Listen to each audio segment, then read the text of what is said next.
찬송가 295장 찬양하겠습니다.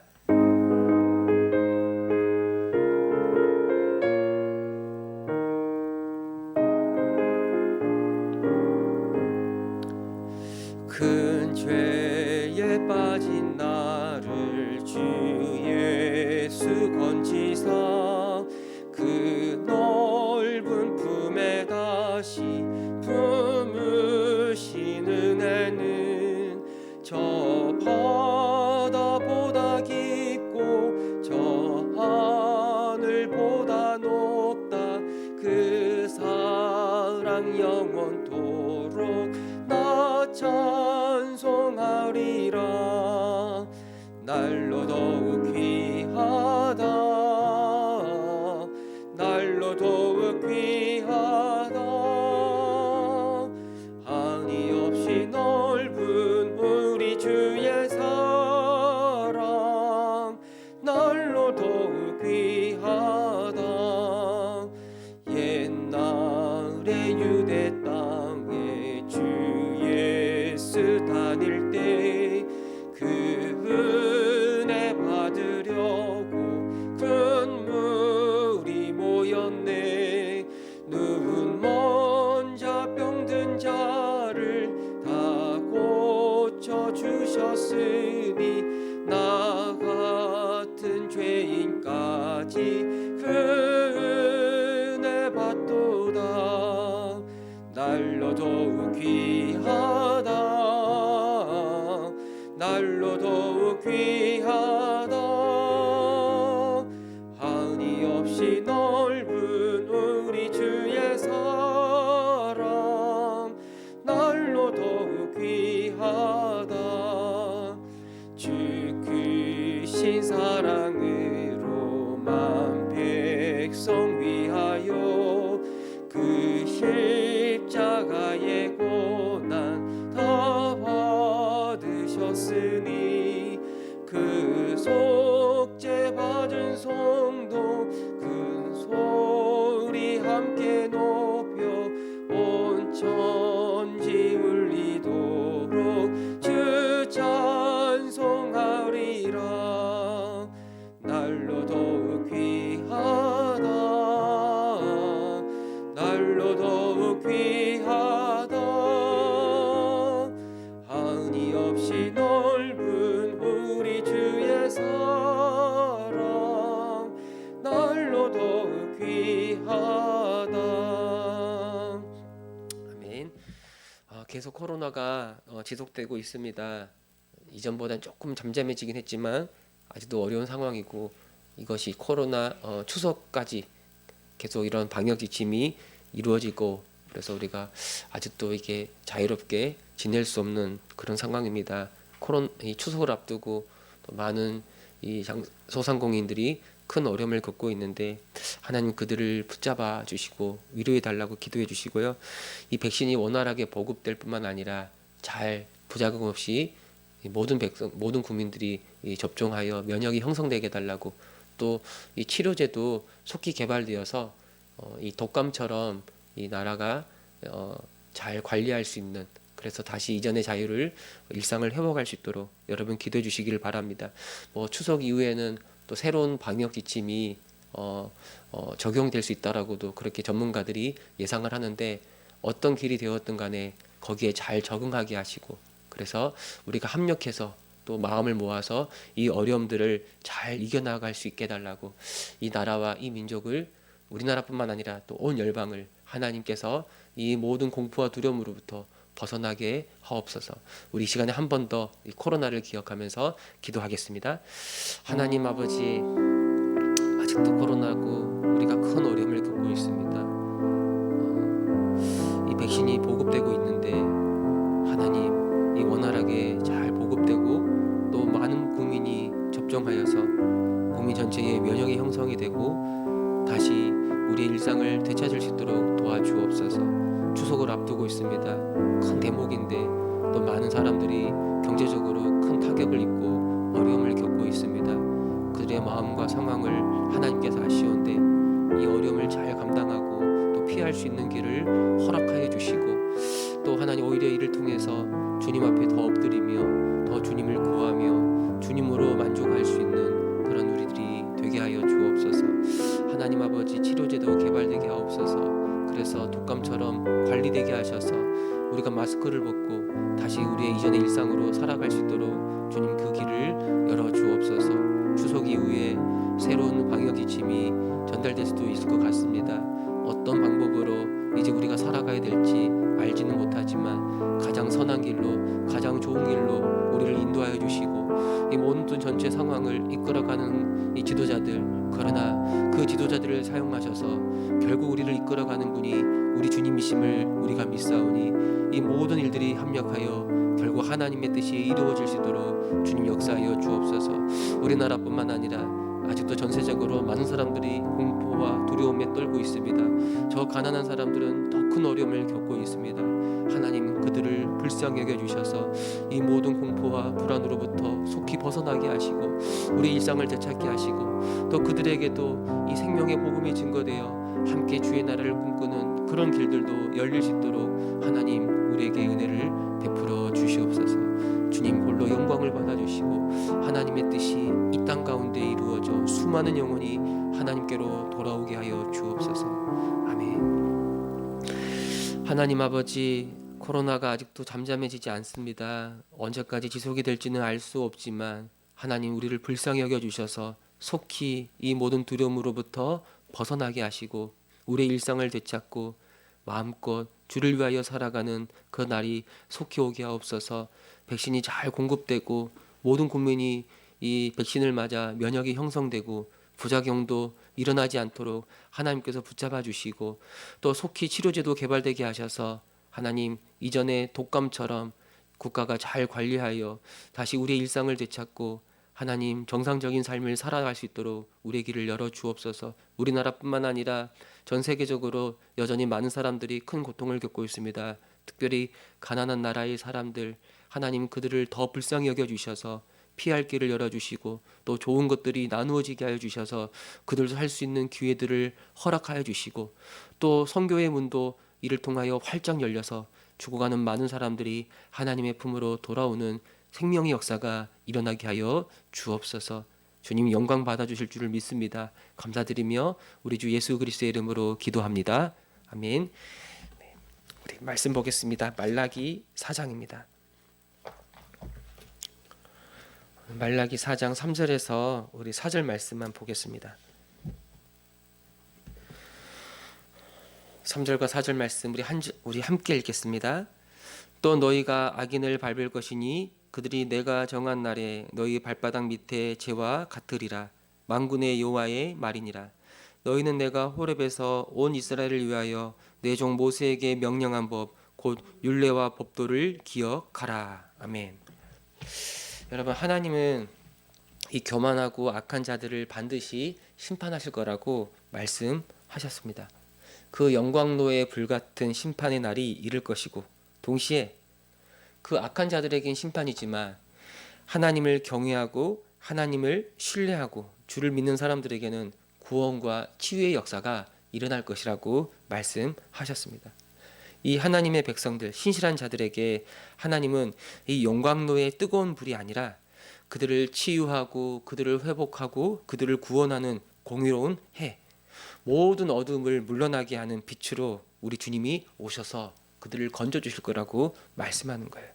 네, 주를 믿고 신뢰하며 그 고난 속에서도 끝까지 믿음을 지킨 신실한 백성들은 결국 큰 기쁨과 구원의 감격을 누리게 될 거예요.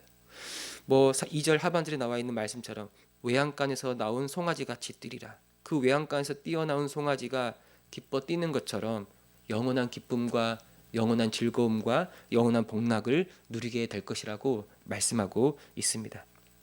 그때 또 3절에 보니까 하나님이 정하신 날, 하나님의 구원이 임할 때 주님과 함께 하나님을 믿고 기다렸던 신실한 사람들은 주님과 함께 영광스러운 심판의 자리에 앉아서 악인들을 심판하게 될 거라고 말하고 있습니다. 이 악인들은 어떤 사람들인가? 하나님 앞에 교만하여 악을 행한 자들이죠. 이들은 하나님의 백성들을 괴롭히고 그들을 무시하고 그들을 멸시하며 조롱하며 그들에게 큰 고난을 가했던 그런 사람들이에요. 하나님이 없다 조롱하고 그래서 하나님을 멸시하고 하나님을 멸시하니 하나님을 신뢰하고 하나님의 약속을 붙잡고 신실하게 살아가는 그 사람들을 괴롭히는 사람들이에요. 이 악한 자들이 밟힐 거라고 말합니다. 밟힐 것인데 이들을 향한 심판을 어떻게 말하고 있냐면 구원을 얻어 기뻐하는 사람들과 대조적으로 묘사하고 있는 거예요. 그러니까 2절 하반절에 송아지가 아주 기뻐 날뛰고 있죠. 기뻐서 뛰고 있을 때 그 발로 흙을 밟고 풀도 밟을 거예요. 더 기뻐하면 기뻐할수록 더 뛰어다닐 텐데 그때 그 송아지 발바닥에 깔려있던 흙은 더 밟힐 것이고 그리고 불에 타서 재가 되어 있는데 그 재와 먼지도 밟고 그런 일들이 일어나게 되는 거예요. 뭔가를 보여주고 있는 거죠. 그러니까 주를 믿고 신실하게 기다렸던 하나님의 자녀들, 하나님을 경외하는 사람들에게는 말할 수 없는 기쁨과 큰 구원이 임하겠지만 반대로 주님을 거부하고 주님을 멸시하는 사람들에게는 이렇게 이 비참한 심판과 저주가 임할 것임을 이 그림을 통해서 우리에게 보여주고 있는 겁니다. 그리고 4절에 보니까 너희는 호렙산 곧 시내산이죠. 시내산에서 온 이스라엘 위하여 내 종 모세에게 명령한 법 율례와 법도를 기억하라. 이건 율법을 가리키는 거죠. 모세를 통해 주셨던 하나님의 법 율법을 기억하라. 이 기억하라는 말씀은 하나님의 법도 하나님의 말씀 하나님의 율법을 따라 살아가라. 말씀을 지키라. 그 말씀이죠. 여러분 율법은 거룩하고 완전한 하나님의 뜻을 담고 있는 계명이에요. 이 율법은 모세를 통해 하나님이 주신 말씀이기 때문에 하나님이 주신 말씀이기 때문에 이 율법은 거룩한 말씀이고 또 우리에게 순종을 요구하는 하나님의 뜻이라고 말할 수가 있습니다. 그러나 여러분 우리가 이 말라기 구약 성경의 마지막 말씀을 보았지만 이스라엘의 역사가 기록되어 있는 이 구약 성경을 보면 이스라엘 백성은 하나님이 그들에게 주셨던 율법에 제대로 순종하지 않았어요. 다르게 정확하게 말한다면 그들은 하나님의 율법을 지킬 수가 없었던 거예요. 지켜야 하지만 하나님이 지키도록 그들에게 주셨지만 지킬 수가 없었던 거예요. 그럼 왜 하나님께서는 이렇게 지키지도 못하는 율법을 이스라엘 백성들에게 주셨는가?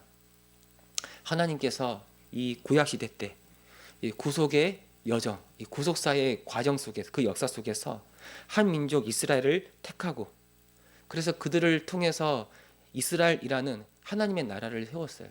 그리고 그들에게 이 하나님의 나라가 어떤 나라인지를 보여주기 위해서 그들에게 율법을 주셨어요. 그러니까 율법은 하나님의 법 또는 하나님 나라의 법이라고 말할 수가 있습니다. 그러나 이 이스라엘 역사 가운데 이스라엘 백성은 이 하나님의 법, 율법을 어기고 이 죄를 짓는 이 불순종의 역사, 하나님을 떠나고 하나님을 대적하고 하나님의 말씀에 순종하지 않는 이 불순종의 역사가 이스라엘의 역사거예요. 그러니까 하나님은 율법을 통해서 이 한 가지를 보여주기를 원한 거예요. 그들이 지킬 수 있어서 그들에게 주신 게 아니라 율법을 통해서 그들이 얼마나 큰 죄인인지 다르게 말하면 여러분 죄인은 하나님의 나라에 들어갈 수가 없습니다. 하나님의 나라에 들어갈 수 없는 아주 심각한 죄인인지를 이 구속의 여정 속에서 이 구속사의 과정 안에서 한 민족에게 율법을 주시고 율법에 불순종하는 그들의 모습을 보면서 통해서 우리가 하나님 나라에 합당하지 않는 죄인이라는 사실을 보여주기를 원한 거예요. 아무리 택함받은 이스라엘 사람이라 할지라도 언약 백성이라 할지라도 하나님의 말씀, 하나님의 율법 앞에 실패했기 때문에 그들은 하나님의 나라에 합당하지 않아요. 그들은 거룩한 백성, 그들은 제사장 나라가 될 자격이 없는 거예요. 하나님 앞에 실패한 사람들이고 하나님의 법을 어긴 이 불법을 행한 자, 이걸 다르게 말하면 이걸 죄인이라고 말하는 겁니다. 그렇다면 이 말라기 4절에서 이 율법을 기억하라, 율례와 법도를 기억하라, 이 말씀은 무엇을 의미하는가? 우리가 누구인지를 알라는 거예요. 하나님의 율법, 이 거룩한 율법 앞에 내가 누구인지 자신에 대한 분명한 정체성, 곧 내가 하나님 앞에 죄인이라는 사실, 이 죄인이라는 사실로서 하나님의 나라에 합당하지 않는 그런 인생임을 인정하라는 거예요. 그리고 우리가 이걸 알면, 우리가 하나님 앞에 죄인이라는 사실을 알면 우린 주 앞에 엎드리는 거예요. 그리고 주의 은혜와 주의 국률만 기다릴 수밖에 없는 거예요. 우리 안에 선한 것이 하나도 없습니다. 우리 안에 하나님께 내놓을 만한 것이 하나도 없어요. 내 안에 그 어떤 행위도 하나님께 가까이 다가갈 수 1인치라도 1cm라도 가까이 가게 할 수가 없다는 사실. 이 율법을 통해서 이 사실을 알기 때문에 오직 주의 은혜가 아니면 나에게는 구원이 없습니다. 이걸 기억하게 되는 거예요. 그리고 하나님 이렇게 율법을 기억하고 그 율법 앞에 우리가 얼마나 큰 죄인인지를 아는 사람들, 그래서 그 마음이 가난하고 그 낮아진 사람들을 절대 버리지 않으세요. 그들을 위해 언약의 사자 예수 그리스도를 이 땅에 보내시죠. 여러분, 예수님은 우리와 똑같은 사람으로 이 땅에 오셨습니다. 사람으로 오셨어요. 사람이 되신 거예요. 이 사람이 되셨다라는 말 자체가 의미하는 바가 굉장히 많은데 가장 중요한 게 율법 아래에 들어오신 거예요. 율법 아래에 들어오셨다라는 말은 예수님도 사람이기 때문에 하나님의 법을 지켜야 되는 거예요. 과연 우리를 구원하기 위하여 이 땅에 오신 예수님은 하나님의 법에 순종하는 사람인가? 모든 하나님의 뜻을 이루는 사람인가? 네. 예수님은 이 세상에 살아가는 동안에 단 한 번도 죄를 범하지 않으시고 모든 말씀에 다 순종하셨어요. 심지어 죽기까지 하나님께 복종하신 분이 우리 주 예수 그리스도시고, 이를 통해서 모든 의를 성취하셨습니다. 모든 율법을 다 지켰다라고 말할 때 이걸 의롭다라고 말하는데 우리 예수님께서 그 모든 의를 성취하신 거예요. 그리고 예수님이 십자가에 못 박혀 죽으셨어요. 왜 의로운 분이 죽으셔야 하는가? 하나님의 모든 말씀을 따라 순종하셨던 분이신데 그러면 죽으면 안 돼요. 근데 왜 예수님이 죽으셔야 되는가? 왜 죄 없는 분이 죽으셔야 하는가? 여러분, 이처럼 불의한 일이 어디 있습니까? 죄 없는 분이 죽었어요. 그러나 하나님은 죄 없는 예수님을 마치 죄 있는 자로 십자가에서 심판하셨어요. 왜? 우리가 죽어야 하는데, 내가 죽어야 하는데, 우리가 죽어야 될 그 자리에서 우리를 구원하기 위하여 예수님이 우리를 대신하여 십자가에 못 박혀 죽으신 겁니다. 오늘 본문의 표현대로 말한다면 사실 여러분, 우리도 이 송아지가 뛸 때 그 발바닥에 밟혀 심판받을 인생인 거예요. 사실 원래 아주 뜨거운 용광로의 불에 하나님의 저주 아래서 태워져야 될 인생, 이 죄가 되어야 될 인생, 그래서 송아지에게 밟히고 하나님의 저주 아래 영원한 심판 가운데 있어야 될 우리가 그런 인생인 거예요. 그런데 그 심판의 자리, 그 저주의 자리에 예수 그리스도가 서 계시는 거예요. 우리가 받아야 할 그 모든 율법의 저주, 하나님의 심판을 예수님이 대신 받아 주신 겁니다. 왜 하나님은 이런 방법으로 우리를 구원하시는가? 이 방법 외에는 다른 길이 없기 때문에, 그리고 우리를 사랑하기 때문이죠. 왜 예수님이 죽으시는가? 우리를 사랑하기 때문에 하나님의 뜻에 죽도록 복종하셔서 죽기까지 자기 자신을 우리를 위하여 버려 주신 겁니다. 우리를 치료하는 광선이 되기 위해서, 우리가 이 송아지처럼 기뻐 뛰는 영원한 기쁨과 영원한 즐거움을 누리게 하기 위해서 오늘도 우리를 버리지 않으시고 영원히 우리 인생을 돌보시고 책임지시고 함께 하시고 이젠 거룩한 백성으로, 거룩한 삶으로 인도하기를 원하시는데, 이 큰 은혜를 하나님이 언약의 사자 우리 주 예수님을 통하여 우리에게 베풀어 주신 겁니다. 하나님, 이 큰 은혜를 잊지 말게 하옵소서.